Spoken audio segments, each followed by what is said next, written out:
Syederalun Ketua Dewan Perwakilan Rakyat Kota atau DPRK Banda Aceh, Faridnya Umar, mengatakan media memiliki andil besar dalam mencerdaskan dan menjadi tumpuan masyarakat dalam mengakses informasi publik. Selain itu, berita-berita yang disampaikan oleh media massa juga kerap menjadi referensi bagi para pembuat kebijakan dalam melayani kepentingan publik.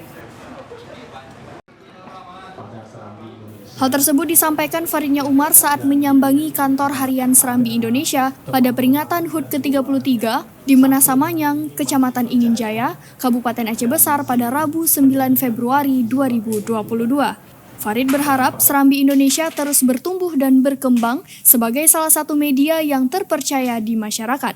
Kedatangan Ketua DPRK Banda Aceh di kantor Serambi Indonesia disambut oleh pimpinan perusahaan Muhammad Din, News Manager Bukhari M. Ali dan Manajer Percetakan Umum Firdaus, Manajer Sirkulasi Saiful Bahri dan Manajer Promosi Muhammad Jafar, serta para wartawan dan karyawan Serambi Indonesia. Dalam kunjungan itu, Ketua DPRK turut menyerahkan kue tar yang diterima oleh pimpinan perusahaan Serambi Indonesia Muhammad Din. Farid juga menyampaikan, 3 dekade lebih Serambi Indonesia sudah berkiprah dalam kancah pemberitaan, baik di Aceh maupun di nasional. Berbagai fase sudah dilalui oleh media ini, mulai dari fase konflik, bencana tsunami hingga fase perdamaian sampai saat ini. Tentunya sudah banyak asam garam yang mewarnai perjalanan Serambi Indonesia. Pimpinan perusahaan Serambi Indonesia, Muhammad Din, menyampaikan apresiasi dan terima kasih atas kehadiran Ketua DPRK Banda Aceh.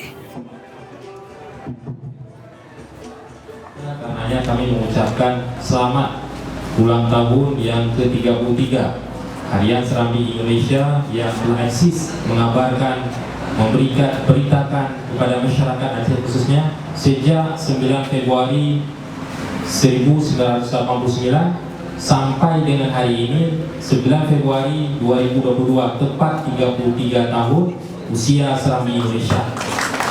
Tentu ini usia yang sangat matang ya. Karenanya sekali lagi kami mengucapkan selamat ulang tahun.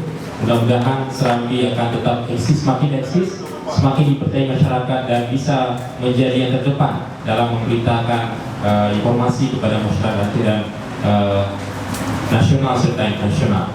Karenanya sekali lagi kami juga berharap mudah-mudahan Serambi Indonesia bisa terus berinovasi ya, tanpa batas, apalagi dengan perkembangan teknologi digital hari ini kita siap untuk mengikuti perkembangan zaman.